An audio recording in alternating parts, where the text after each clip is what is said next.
Welcome and assalamu alaikum guys. Hope you're doing well. Today we're going to be doing O-Level Physics 5054 for October-November 2022 Paper 1 Variant 1. So before starting मैं आपको कुछ rules बता देता हूँ about this paper. इस paper के अंदर 40 questions होंगे, ठीक है ना। 40 क्वेश्चन में से सारे आपने अटेम्प्ट करने हैं। Each question will be 1 mark, मतलब एक एमसीक्यू 1 मार्क का होगा। और हर क्वेश्चन के लिए आपको अप्रोक्सीमेटली 1.5 मिनट मिलेगा। टोटल टाइम तो आपके पास 1 घंटा ही है, but approximately on average you will have to attempt one question in 1.5 minutes. आपने ना ही एक पेपर ज्यादा तेजी से करना है, ना ही ज्यादा आराम से करना है। अगर आराम से करोगे तो आपका टाइम खत्म हो जाएगा, अगर तेजी से करोगे तो आपने डेफिनेटली मिस्टेक्स डालनी है बहुत ज्यादा। सो या it's better to keep the pace medium, ठीक है ना। आगे चलते हैं। Question number 1। The diagram shows three forces acting on a block. The resultant force is 6 newton to the right. तो इसको आप ऐसे विजुअलाइज करें कि यहाँ एक बंदा खड़ा हुआ है विच इज वेरी स्ट्रांग, और वो 11 न्यूटन के फोर्स से पुल कर रहा है ब्लॉक को। और यहाँ दो बंदे खड़े हुए हैं जो बड़े माड़े माड़े से हैं, और वो 3 और 2 न्यूटन के फोर्स से ब्लॉक को लेफ्ट की तरफ से पुल कर रहे हैं।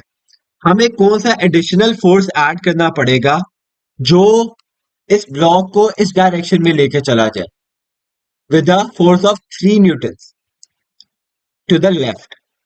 तो हमें एक ऐसा फोर्स ऐड करना है जो हमारा resultant force towards the left कर दे with a magnitude of 3 newtons. So first of all, we're going to add 3 newtons to the left. हमने राइट को तो इक्वेशन से निकाल ही देना है। राइट पे तो हम अगर वो डालेंगे what do call it more forces, what will happen is that the resultant force will grow to the right. हमें रिजल्टेंट फोर्स चाहिए लेफ्ट के लिए। So yeah those two options are out of the way. It makes the question very easy.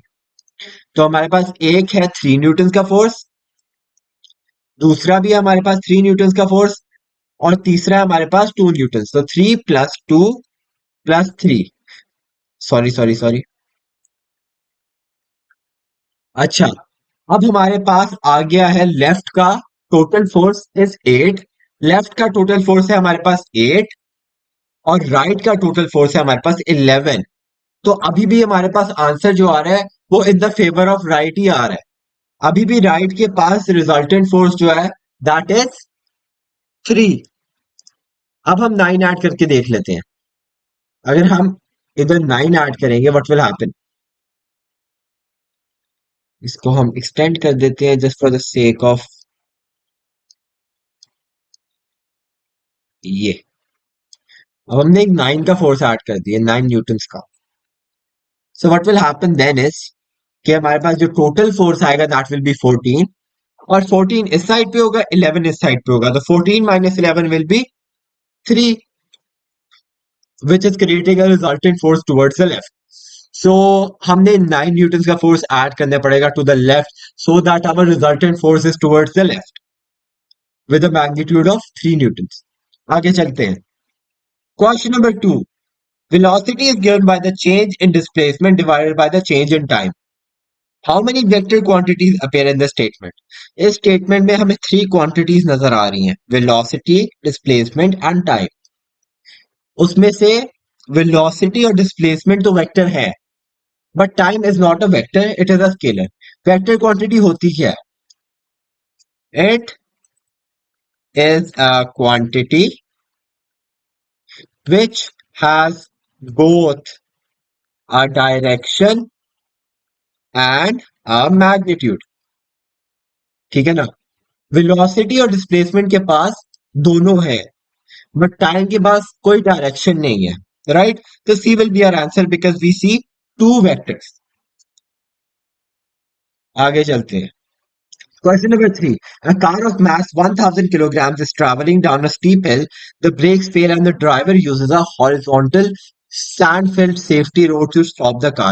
तो पाकिस्तान में तो खैर नहीं है, लेकिन ऐसी चीजें बाहर के मुल्कों में बहुत होती हैं because they care about their people's life, right. तो अगर आप किसी जगह पे जा रहे हो, आपके साथ like not always but some of the times आपके साथ एक सैंड फिल्ड सेफ्टी रोड होती है in order for you to stop because वहां ना सैंड होती है और सैंड में फ्रिक्शन बहुत ज्यादा होती है। आपने अगर अपनी बाइक या गाड़ी को भी कभी सैंड में चलाने की कोशिश की हो तो मोस्ट लाइकली नहीं चलती, राइट? सो या the car enters the sand at a speed of 10 meters per second and experiences a constant stopping force of 2500 newtons. How far does the car travel in the sand before coming to rest? ठीक है ना? तो हमने पहले दो equations use करनी है। Kinetic energy, change in kinetic energy in K, change in K E कैसे निकलेगा? 1/2 into M into V square, ठीक है ना? 1/2 एम इंटू वी स्क्वायर, तो 1/2 into M which is 1000 into v which is 10। Initial जो हमारे पास था that was 10 माइनस जो फाइनल था that was 0, और इसका हम स्क्वायर ले लेते हैं, ठीक है ना? So let's do the maths. अपने कैलकुलेटर्स में कर लें। The answer comes out to 500, no 50,000, sorry 50,000 joules. तो हम अब इस 50,000 जूल्स को हम पुट करेंगे इन वर्क डन का formula. Work done is equal to 50,000 is equal to force into displacement. Force हमारे पास कितना है? 2500।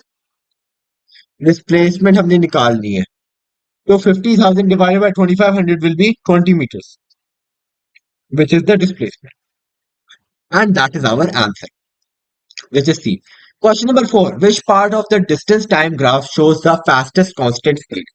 Distance time graph का ना जो gradient होता है, that tells us the speed of the vehicle or the object, right? जितना स्लोप उसका स्टीप होएगा डिस्टेंस टाइम ग्राफ की लाइन का, उतना ज्यादा उसकी वेलोसिटी होगी एट दैट पर्टिकुलर टाइम।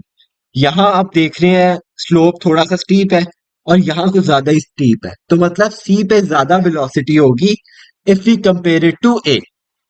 समझ आई? स्पीड कह लो, वेलोसिटी कह लो, इट्स नॉट दैट मैटर्स कि ज्यादा वेलोसिटी वहां होगी जहां स्लोप की स्टीपनेस ज्यादा है, और स्लोप की स्टीपनेस सी पे ज्यादा है। So that will be our answer, which is C. An object is accelerating along a straight horizontal track. The acceleration is uniform. Which speed time graph represents the motion of the object?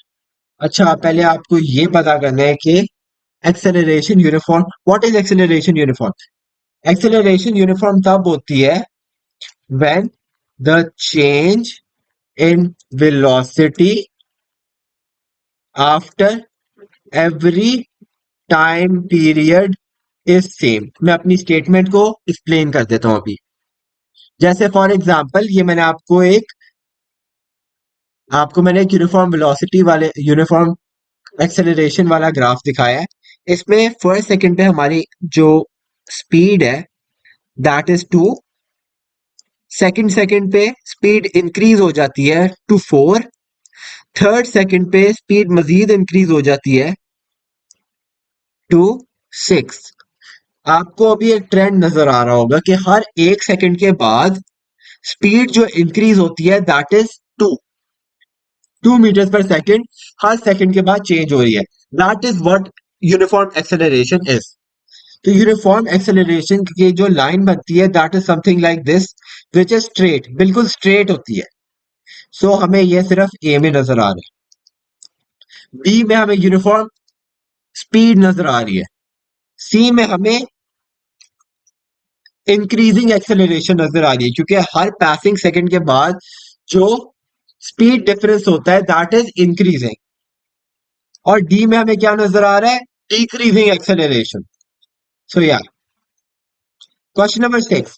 What causes the frictional effects experienced by a cyclist to increase using a lighter bike that would not do any good traveling at a greater speed? तो ये हमारा answer हो सकता है, क्योंकि जब भी आप तेज जाते हो ना, if you increase your speed, जो आपके ऊपर एयर रेजिस्टेंस लग रही होती है ना, which is also of frictional force, वो क्या होती है? दैट इंक्रीजेस, फ्रिक्शनल इफेक्ट होता है air resistance. So that increases. So 50-50, I'm 50-50 on this. अच्छा, a smoother टायर सरफेस, एक स्मूदर टायर सरफेस से आप खुद दिमाग लगा के सोचें कि फ्रिक्शन इंक्रीज होगी या डिक्रीज होगी। एक स्मूदर, जो आपके जो टायर होते हैं ना उनके अंदर ऐसे पैटर्न्स बने होते हैं जो मैक्सिमाइज करते हैं आपकी फ्रिक्शन को। लेकिन अगर आपने उस टायर सरफेस को स्मूथ कर दिया है तो आपकी फ्रिक्शन जो है that will decrease. So that is not the right answer.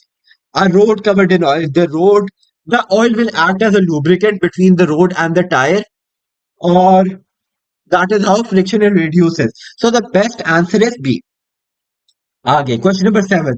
The diagram shows a car at the moment the driver sees a hazard ahead. Which expression is equal to the stopping distance? अच्छा, आप अपने दिमाग में एक scenario लाए कि आप, for example, आप एक रोड पे जा रहे हो और आपने एक स्टॉप साइन आगे देखा। पहले आप सोचोगे कि स्टॉप साइन आगे है, आई शुड स्टॉप, और उसके बाद आप अपनी ब्रेक पे पाँव दोगे और आपकी ब्रेक जो गाड़ी है उसको रोक देगी, राइट। अब हमने बताना है कि कौन सा एक्सप्रेशन जो होता है it is equal to the stopping distance. It is gonna be thinking distance plus braking distance. उसने पूछा है कि कौन सा डिस्टेंस, कौन सा एक्सप्रेशन शो करता है कि जो आपकी गाड़ी है वो स्टॉप कर चुकी है। आप पहले थिंक करोगे और उसके बाद ब्रेक करोगे, and if you add them up that will be your stopping distance. तो A will be our answer. Question number 8. Planet orbits the sun. The planet moves in a circular path. अच्छा, circular path है, so we know where this question is heading. But is accelerating because it is changing directions. In which direction does the resultant force act to cause this acceleration? और so इन्होंने बहुत मजेदार एक बात की है कि but the acceleration is accelerating because it is changing directions. तो for example this is our planet, और जो एक चीज होती है ना और वो सर्कुलर पाथ में मूव कर रही होती है उसकी वेलोसिटी ऑलवेज टैंजेंशियल होती है। मतलब it is always like this, it is tangential to the direction of motion. तो फॉर एग्जांपल आपकी जो प्लैनेट है वो यहां से यहां तक आ चुका है। आपका प्लैनेट यहां से यहां तक आ चुका है, तो where will the velocity now be? It will be in this direction, है ना, because it is always tangential to the direction of motion. तो आपकी जो velocity है it is changing directions, and when the velocity is changing directions that means that the object is accelerating. In which direction does the resultant force act to cause this acceleration? The resultant force will act towards the center of the, what do you call it, the path, the center of the path. समझ आई? So D is the right answer. Question number 9. X is the result of y divided by z. What are x, y and z? अच्छा, हमें यहाँ तीन चीजें दी हुई है, mass, weight and gravitational field strength. आप पहले ये दिमाग में अपने लाएं कि इन तीनों चीजों को कौन सी इक्वेशन बाइंड करती है, इन तीनों चीजों को कौन सी इक्वेशन ज्वाइन करती है। It is equal to W is equal to M G. W हमारे पास वेट है, M हमारे पास मास है और G हमारे पास ग्रेविटेशनल फील्ड स्ट्रेंथ है। तो हमें यहाँ तीन वैल्यूज ही दी हुई है जिनके साथ हमने खेलना है। तो x is the result of y divided by z। अब हमने इनको डिफरेंट कॉन्फ़िगरेशंस में रखना है कि हमें राइट आंसर मिल जाए। तो पहले हम w divided by g is equal to m रख देते हैं। w divided by g is equal to m। Maths हमारे पास पहले सब्जेक्ट बन चुका है, so mass is equal to weight divided by gravitational field strength. So A is our answer. अगर हमने किसी और कॉन्फ़िगरेशन में रखें तो मैं तब भी आपको एक्सप्लेन कर देता हूँ। G is equal to W divided by M कर लेते हैं, W divided by M is equal to G कर लेते हैं। अगर ये हमें मिल गया तो मैं आपको 100 रुपए दूंगा। तो G is equal to W divided by M। G हमारे पास है ही नहीं, W is equal to mg। लेकिन M और G तो मल्टीप्लाई हो रहे हैं, ठीक है ना। तो the only answer, the only possible outcome we can get is A. Question number 10. The graph shows how the extension of a spring changes with the masses suspended from it when the spring is on planet X and when the spring is on planet Y. तो extension किस चीज पे depend करती है? It is the load which the extension depends on. अगर load ज्यादा होगा, extension ज्यादा होगी. और जो मास होता है, that does not change anything. जो ग्रेविटेशनल फील्ड स्ट्रेंथ होती है ना ऑफ दैट पर्टिकुलर प्लैनेट, अगर एक प्लैनेट है उसकी ग्रेविटेशनल फील्ड स्ट्रेंथ हमारी अर्थ की तरह की है, right? So it will have 10 newton per kilogram. But जो मून होता है उस पे होती है gravitational field strength 1.61 newton per kilogram. तो मून पे जो ग्रेविटेशनल पुल होगा that will be much less than compared, if compared from earth. तो मून पे चीजें कम खींची जाएंगी, अर्थ पे चीजें ज्यादा खींची जाएंगी. So let's assume planet X और planet Y है और इनकी दो डिफरेंट ग्रेविटेशनल फील्ड स्ट्रेंथ्स हैं. So which conclusion can be drawn from these graphs? It is not possible to compare gravitational field strength on planets X and Y. That is completely bullshit. Because जो load होता है, they have the same mass, right? The mass is not changing, the gravitational field strength is changing. And that is why the extension is different on each planet. The gravitational field strength on planet X is equal to the gravitational field strength on planet Y. If that was the case, जो extension होती, that would be the same on each planet. But that is not the case. The gravitational field strength on planet X is one third of the gravitational field strength on planet Y. तो उन्होंने बोला one third. तो यहाँ हमारे पास आ गया है three. Three और three पे देख लेते हैं. अगर यहाँ पे हम थ्री देखें तो हमारा आंसर अप्रोक्सीमेटली 14 आ रहा है. एक्सटेंशन अप्रोक्सीमेटली 14 सेंटीमीटर आ रही है. और हम अगर इधर देखें तो हमारी जो एक्सटेंशन है दैट इज अप्रोक्सीमेटली 46, राइट? यहाँ 46 आ रही है और यहाँ 14 आ रही है. 46 divided by 14 will be 3.28 something. I might have like done something wrong, but approximately 3 times होती है. जो planet X है उसके ऊपर extension 3 times है, मतलब उसकी जो gravitational field strength है that is 3 times that of planet Y. तो इसका opposite अगर हम लिख देना that will be the right answer, and I think D is the opposite of C.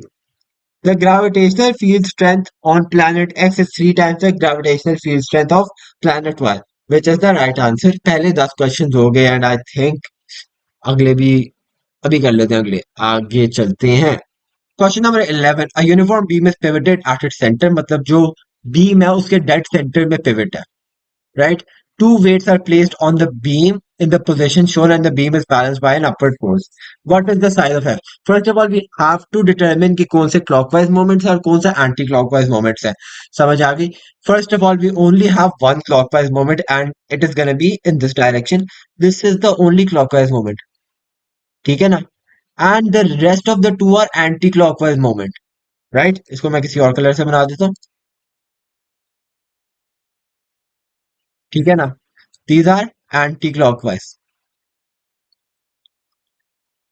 तो अब हम अपना फॉर्मूला लिख लेते हैं. Clockwise moment is equal to anti clockwise moment. Moment का फॉर्मूला क्या होता है?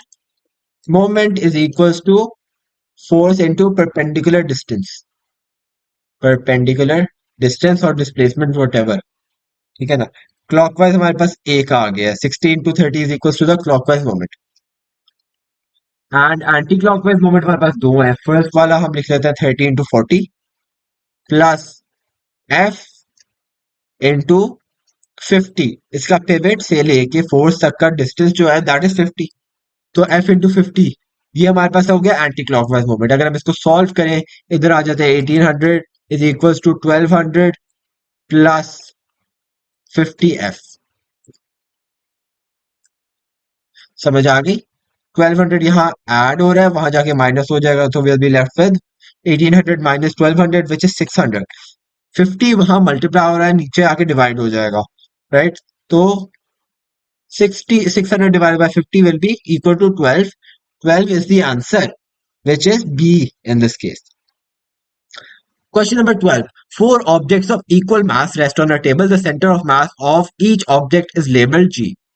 Which object is the least stable? ठीक है ना? First of all, for an object to be stable, दो चीजें जरूरी होनी चाहिए.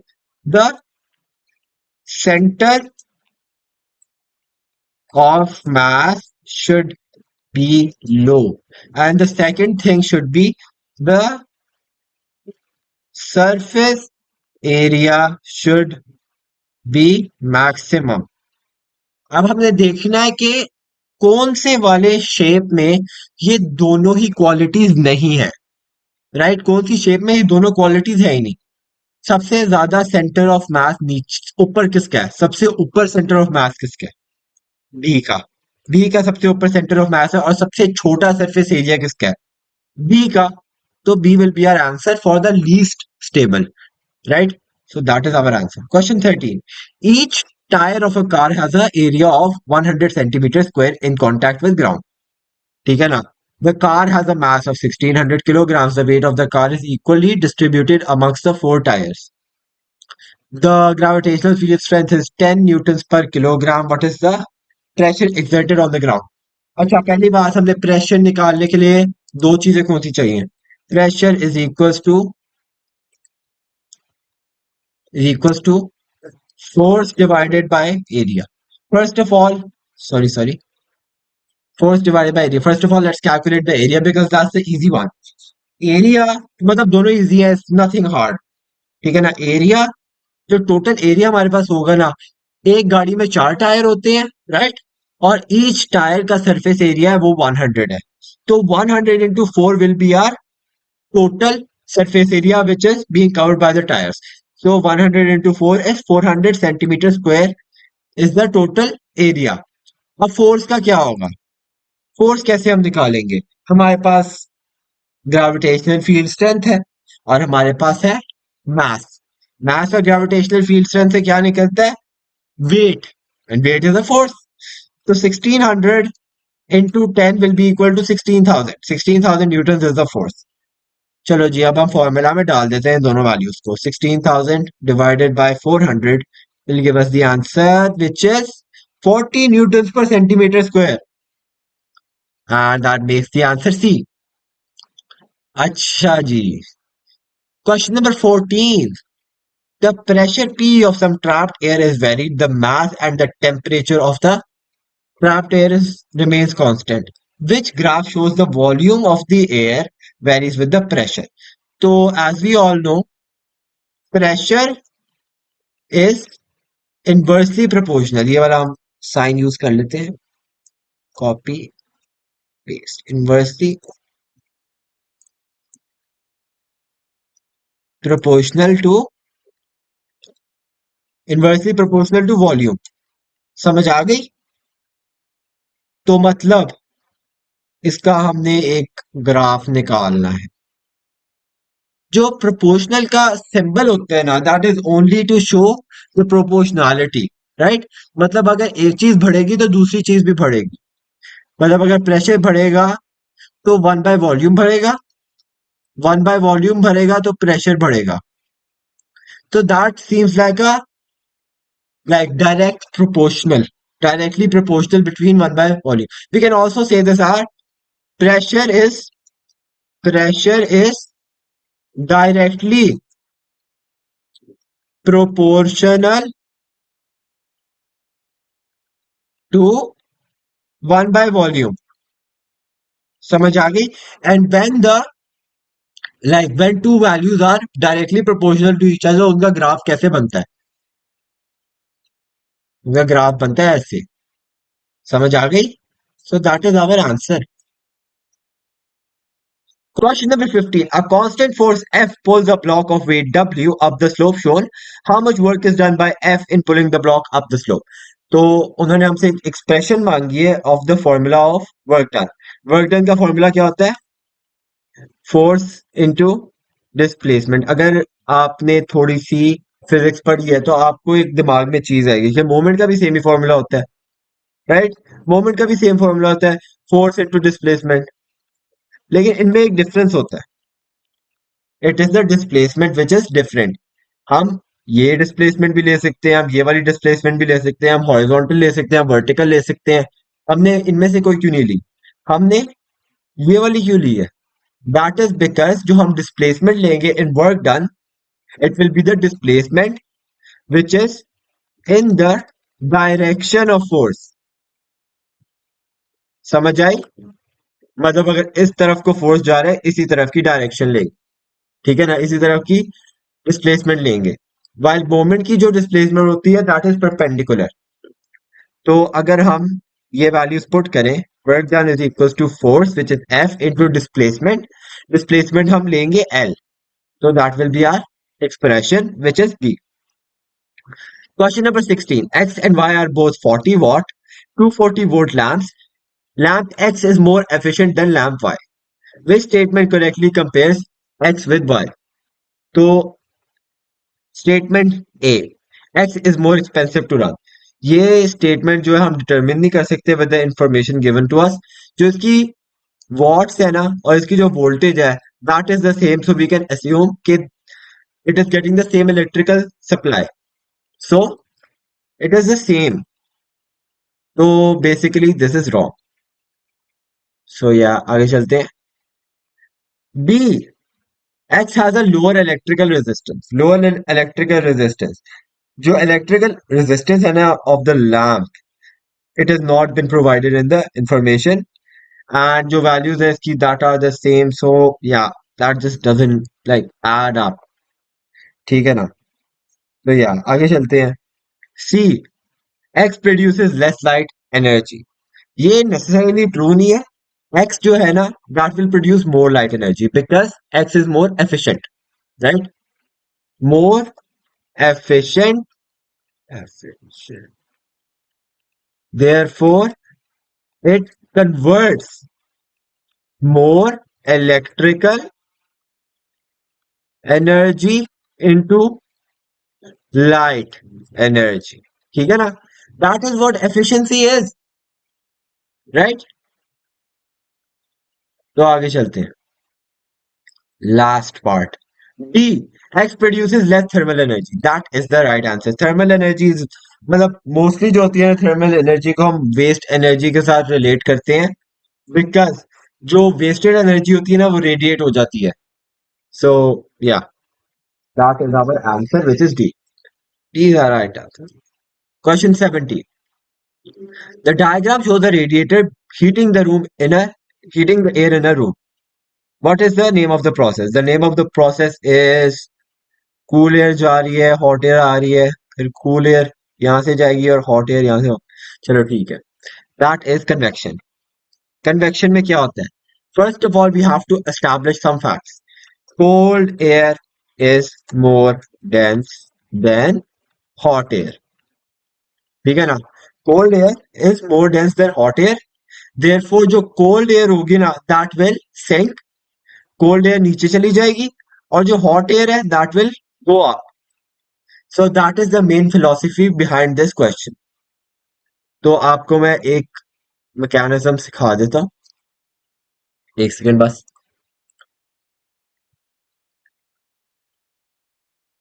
तो बेसिकली यहाँ से कूल अंदर अंदर जाएगी एंड रेडिएटर उसको गर्म करेगा, हॉट एयर जो है वो ऊपर रह जाएगी, और जो बाकी की ऊपर कोल्ड एयर होगी ना वो नीचे चली जाएगी because it is dense, right? It will be replaced by the hot air. Hot air ऊपर होगी, कोल्ड एयर नीचे जाएगी, फिर कोल्ड एयर फिर से रेडिएटर के थ्रू जाएगी और हॉट एयर बन के बाहर आएगी, and this process will keep on, like it will keep on repeating until everything is hot. ये आप इसमें भी देख सकते हैं। देखो जी, यहाँ नीचे तवा लगा हुआ है, आई मीन तवे के नीचे व्हाट यू कॉल इट, एक है चूल्हा, लगा लो। चूल्हा है, चूल्हा गरम करता है व्हाट यू कॉल इट उसको, पानी को। पानी ऊपर जाता है, ठंडा पानी नीचे आता है, ठंडा पानी गर्म होता है ऊपर जाता है, और ठंडा पानी नीचे आता है, and this cycle keeps on repeating. ठीक है ना? Question number 18. What is the process of heat transfer that can take place in a vacuum? Conduction needs a medium, convection needs a medium, evaporation is totally unrelated. D is the right answer, which is radiation. ठीक है ना? Question number 19. The diagram represents four thermometers. Which thermometer has the greatest sensitivity and which thermometer has the greatest range? Range और sensitivity के बीच में हमें पूछा हुआ है कि कौन कौन से हैं जिनकी greatest sensitivity and greatest range है. First of all, we'll get the easiest one out of the room, जो है range. Range क्या होती है? The maximum point minus the minimum point. ठीक है ना? तो the largest range is R. अब कैलकुलेट करके देख सकते हैं मैक्सिमम रेंज इसकी कितनी है. Maximum point is 300, minimum point is 100, that will be 200. The range is 200. इसकी 250 है, इसकी 10 है. 40 minus 30 is 10, इसकी 25 है. So that is the right answer, which is R. So it can either be A or C. अच्छा, sensitivity किस पे होती है? Sensitivity is the reactivity of the thermometer. मतलब कितने वो छोटे चेंजेस मेजर कर सकता है. छोटे चेंजेस कैसे मेजर करेगा? When the range is less. जो जिसकी सबसे कम रेंज होगी उसकी सेंसिटिविटी सबसे ज्यादा होगी, right? Given that the thermometers are the same size. So yeah, X will be or Q will be our answer because इसकी जो रेंज है वो सबसे छोटी है. देयरफॉर ये सबसे सडन और माइनर चेंजेस चेक करेगा in the temperature, which is Q. So C is the right answer. Question number 20. A piece of iron of mass M is placed in a mixture of ice and water. Its temperature decreases from theta 1 to theta 2. How much thermal energy is lost by the piece of iron? तो हमने specific heat capacity और thermal energy हमें find करनी है. It will B m into specific heat capacity of the iron into the change in temperature, which is often time known as delta theta. Delta theta is the change in temperature. You can subtract the final value from the starting value and you get the change in temperature. और यही हमारे साथ ए में हो रहा है, तो A is the right answer. हमें तो कुछ करना भी नहीं पड़ा. Easy question. आप इसमें भी देख सकते हैं, इसमें सिर्फ थीटा 2 लिया हुआ है. Like how would that even make sense, right? और इसमें 1 माइनस 2 लिया हुआ है, लेकिन specific heat capacity of the iron ली हुई है इसमें. हीट कैपेसिटी का फॉर्मूला होता ही नहीं. सो या, आगे चलते हैं. Question 21. A kilogram of a substance has a fixed shape. Thermal energy supplied to the substance weakens the force of attraction between its molecules. What is happening? A gas does not have a fixed shape. A liquid does not have a fixed shape. Uh, a liquid does not have a fixed shape again. So a solid is at its melting point. So it weakens the forces of attraction. That means it is about to melt, but it does have a fixed shape for the time being. Time being के लिए इसकी fix shape है, लेकिन it is about to melt, right? क्योंकि forces of attraction weak हो गए. Question 22. Which conditions produce the greatest rate of evaporation from a liquid? अच्छा, rate of evaporation क्या चीजें इफेक्ट करती हैं? First of all is surface area, which is the biggest deciding factor. Surface area. अगर surface area बड़ा होगा तो ज्यादा से ज्यादा evaporation होगी. इसकी मैंने आपको एग्जांपल दी हुई है. For example, you have a cup and you have a tub. इनके अंदर सेम अमाउंट ऑफ लिक्विड है. आपको क्या लगता है पहले कौन सा इवेपोरेट होगा? Of course the tub. काफी चीजें ना आपके सामने हो रही होती है, but you just don't notice them. आगे, temperature. Temperature should be high optimally. आगे, temperature. Why should temperature be high? Someone right ask.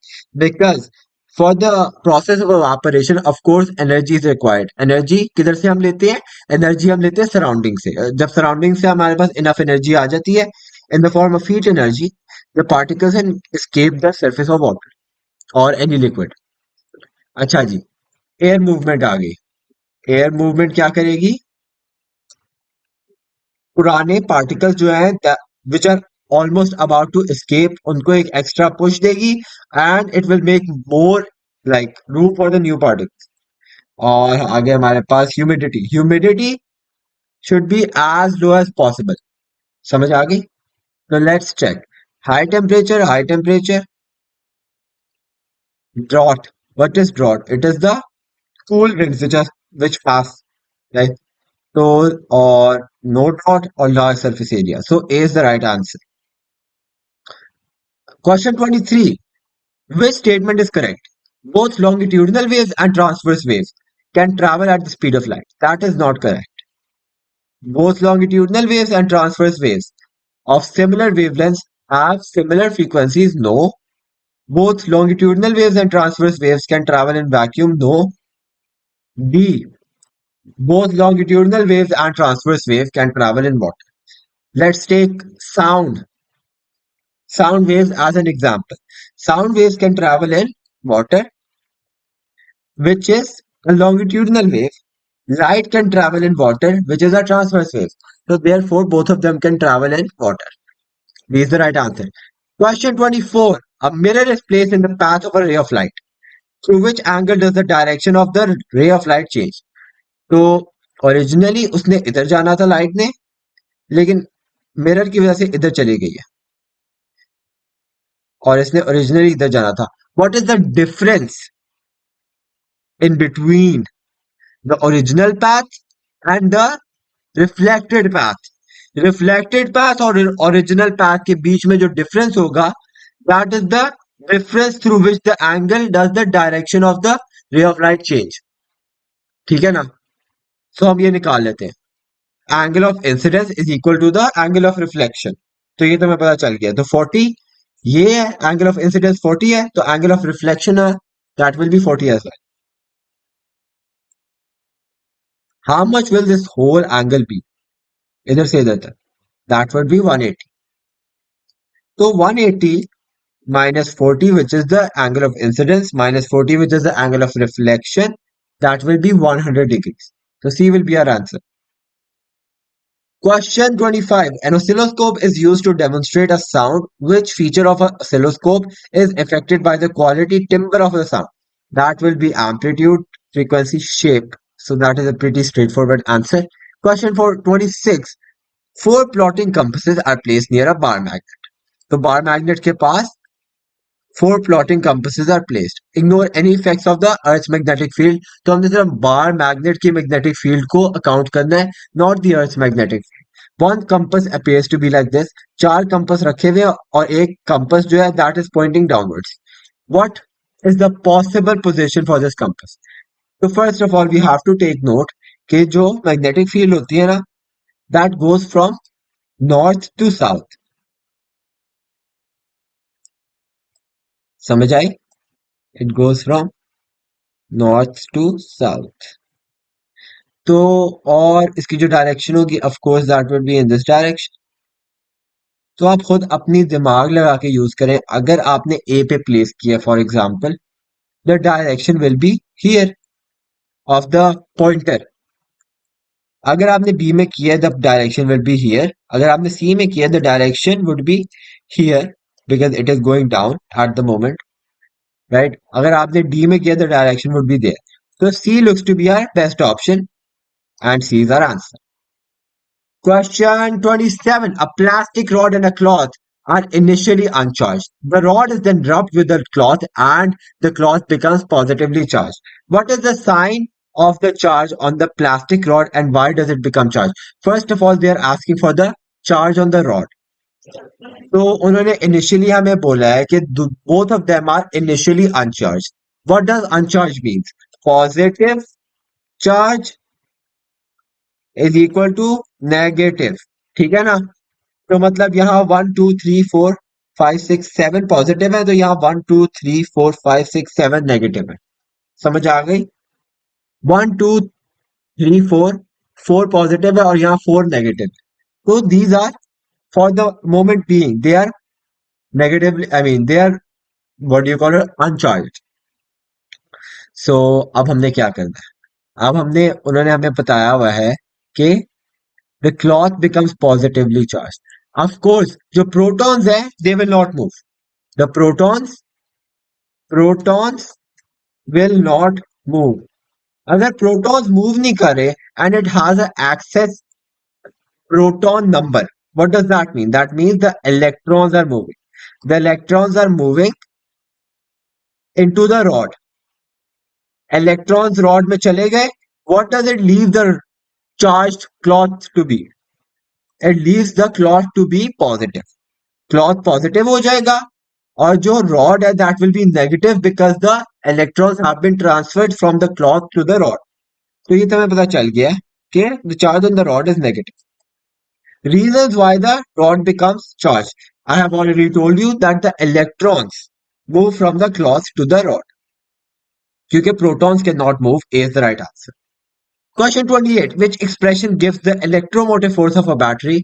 आपको EMF का फॉर्मूला याद ही होगा. That would be W divided by Q. ठीक है ना? Is equals to work. ठीक है ना? Work.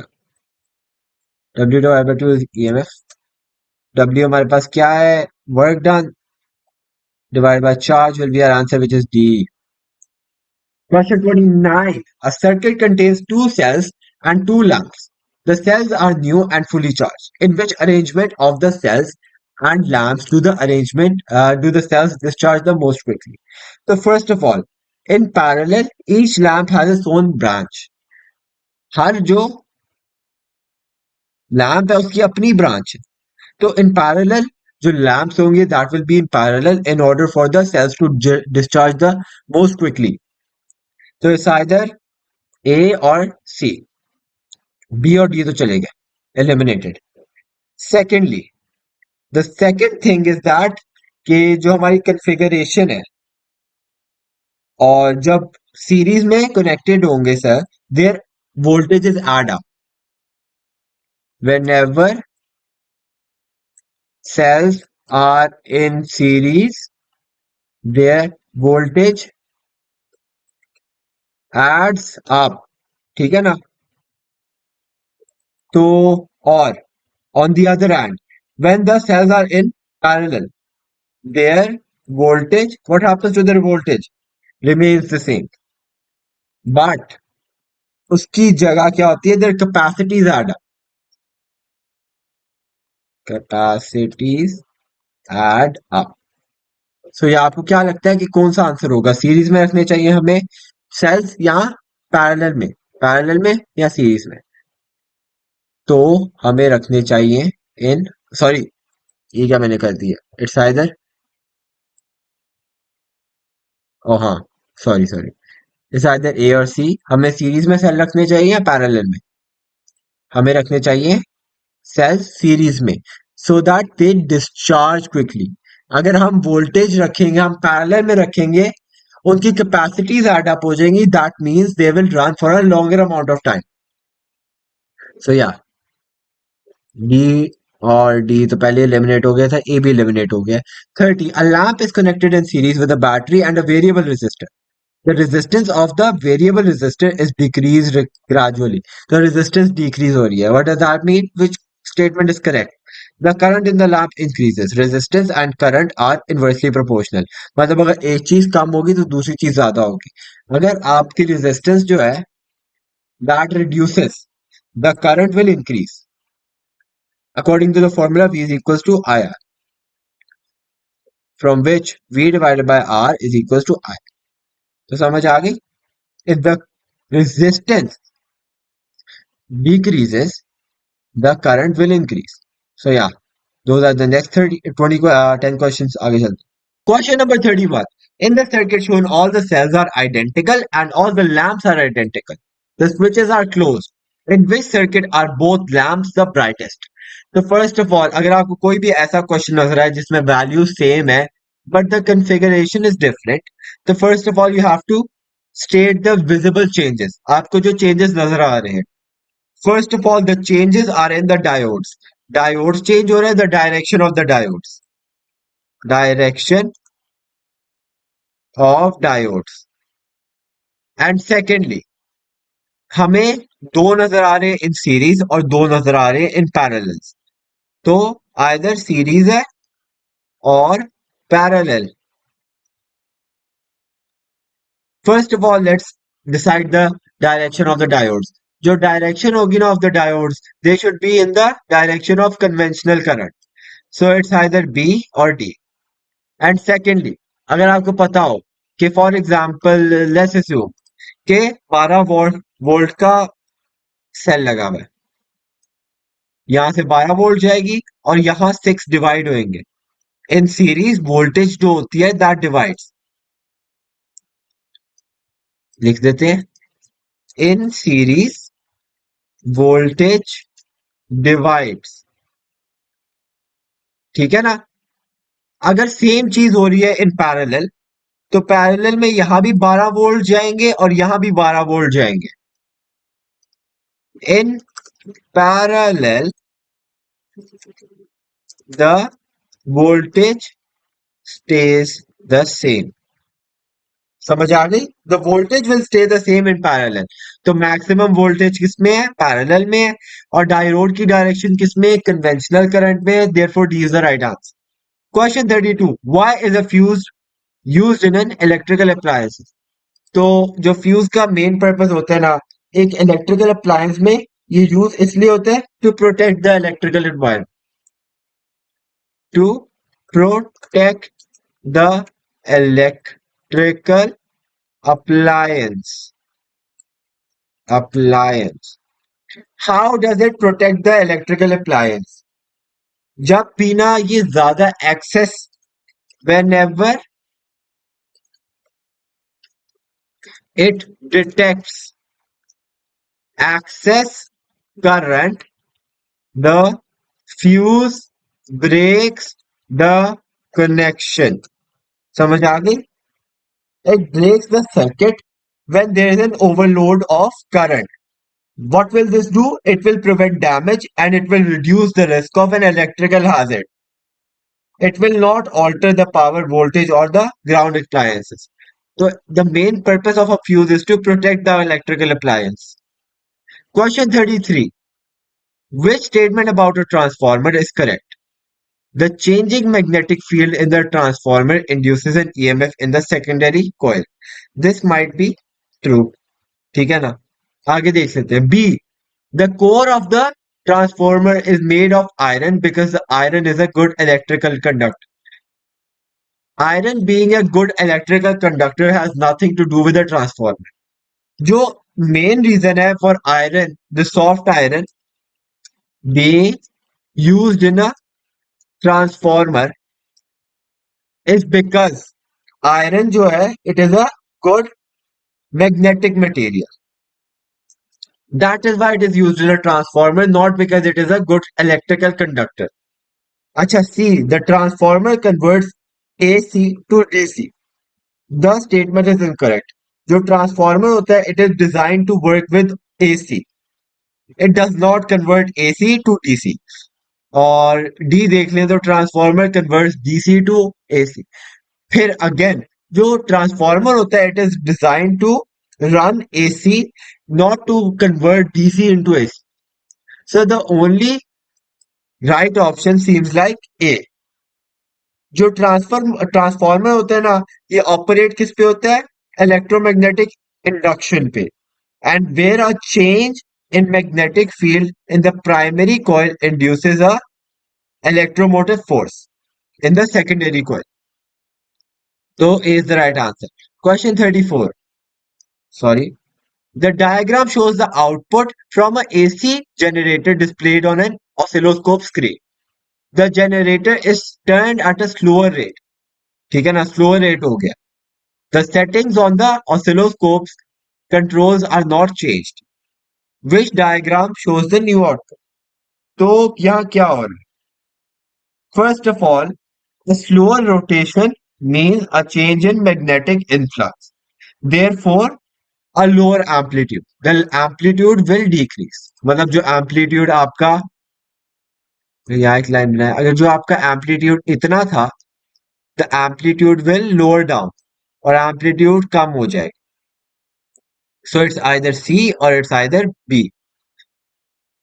क्योंकि इनमें एम्पलीट्यूड कम नजर आ रहा है। The second thing which will happen is that the time period will increase. Time period will increase. That means it will take a longer amount of time for a wave to pass. यहां हमें time period same नजर आ रहा है in this one and in this one. Therefore we are only left with B. A bonus thing is that the frequency will also decrease. If the time period is decreased, the frequency will decrease as well. Time period increase करेगा तो frequency decrease करेगी. Therefore, B is the right answer. Question 35. The sound wave produced by a note is displayed on the screen of a cathode ray oscilloscope. The time base is set at 5 milliseconds for one division. That means कि यहाँ से यहाँ तक एक division है ना, तो this will be 0, I mean 5 milliseconds. What is the frequency of the note? तो हमने निकालना है first of all, from here to here is one wave, from here to here is the second wave, from here to here is the third. जो time period होगा ना of the first wave that will B this. ठीक है ना. तो एक division है 0.5. This wave covers four divisions, four boxes into 0. Into 5 actually, sorry 5 milliseconds है. Into 5, 4 into 5, 4 divisions है और 5 milliseconds है. This will be 20 milliseconds. And as we know, frequency is equals to 1 divided by t. F is equals to 1 divided by t. Time है 20 milliseconds. So we have to do 20 divided by 1000, which will be 0.02. 0.02. 1 divided by 0.02, that will be equal to 50 hertz. 50 hertz will be our answer. Question 36. Three types of radiations emitted by an unstable nuclei are helium nuclei, short wavelength electromagnetic waves, and electrons. What are these type of radiations? So first of all, let's talk about alpha particles. Alpha particles are basically nucleus of helium. ठीक है ना. Alpha particles are nucleus of helium. जो atomic mass होता है of a helium particle, the same atomic mass is of an alpha particles. तो helium nuclei जो है that will be alpha. Secondly, electromagnetic wave सिर्फ एक ही है in the radiations which is gamma. And electron से क्या resemble करता है? It is a beta particle because it has a charge of -1 और electron का भी charge क्या होता है? -1. तो beta, that will make A the answer.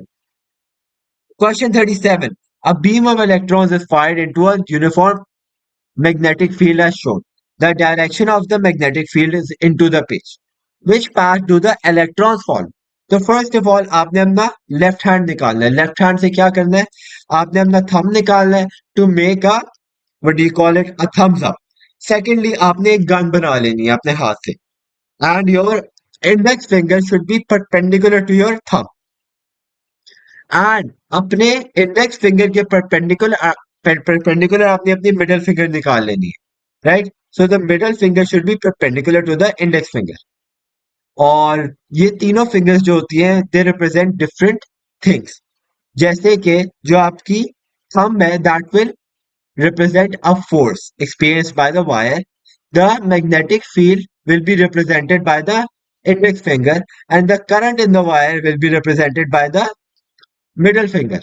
तो first of all आपने point कर लेना है towards the middle, towards into the page. मतलब आपने जो अपनी index finger है वो आपने point करनी है directly towards the page. और जो आपका आपका what do you call it, the current in the wire will be from left to right. So the force should be upwards. But there is a problem. The force should be upwards, but there is a problem. ये problem मैं आपको explain कर दूं. The left hand rule is solely made for the positive particles. But since the electrons are a negative particle, what will happen is that it will go in the opposite direction. तो पहले ये जा रहा था upwards. तो now it will go downwards because it is in the negative charge. अच्छा, downwards भी हमारे पास दो options है. It's either C or D. सी तो बहुत ही अनयूजुअल लग रहा है. पहले सीधा आ रहा है फिर चेंज हो जाती है इसकी direction. C is very unusual. D is the right answer. और अगर आपको अभी भी कोई शक हो रहा है तो फॉर एग्जाम्पल आपको एग्जाम्पल देने की जरूरत नहीं है. Like it's just a waste of time. D is the right answer because it is more linear. और जो इलेक्ट्रॉन होता है ना it is a very what do you call it, light particle. Light particle का क्या मतलब होगा? It will like deviate very easily. और जो हमें डी में नजर आ रहा है। Question 38. Which statement about all three types of electromagnetic emissions is correct? They are all completely absorbed by thin aluminum sheets. First of all, gamma rays are not absorbed by thin aluminum sheet. Beta और alpha जो rays हैं, they can be they can be absorbed by a thin aluminum sheet, but gamma cannot. Acha, they are all deflected by electric fields. Gamma is not deflected by electric fields. They are all deflected by magnetic field. Gamma is not deflected by magnetic field. So D is the right answer. They all cause ionization of gas, which is completely correct. Question 39. What is meant by the half-life of a radioactive substance? ये तो आपको भी देख रट जाना चाहिए ना. Half time, the half time of the substance unstable nuclei to decay, the the time it takes an unstable nucleus to emit radiation, the time for half of the unstable nuclei to decay. That is the right answer. So yeah, question 40. Radioactive isotopes that emit alpha particles, beta particles, and gamma particles are stored in wooden boxes that are lined with a material that prevents most radiation from escaping the box. Which material is used for this lining? तो first of all ये lining use किस लिए होती है? Because जो हमारे पास radio active material होते हैं those are harmful for our bodies and the environment. That is why we put them in a box which is lined. ठीक है ना. लाइनिंग से कवर होता है. वो पूछ रहे हैं कि कौन सा ऐसा मटेरियल है जो सारी जो रेडिएशन है उसको ब्लॉक कर लेता है. अभी ऊपर मैंने आपको क्या बताया? They can all of the radiations can only be absorbed by lead. They can only be absorbed by lead. So the material used for the lead lining will be lead, of course. So yeah, that is gonna be it for this video. I hope you enjoyed. अगर आपको ये video helpful लगी है तो make sure to like आपको share करना चाहिए with your peers, with your classmates, with your seniors, with your juniors and everything like that, right? Because I'm honestly trying my best to explain everything. So yeah, that is the end of our video. Have a great day. Take care and Allah Hafiz.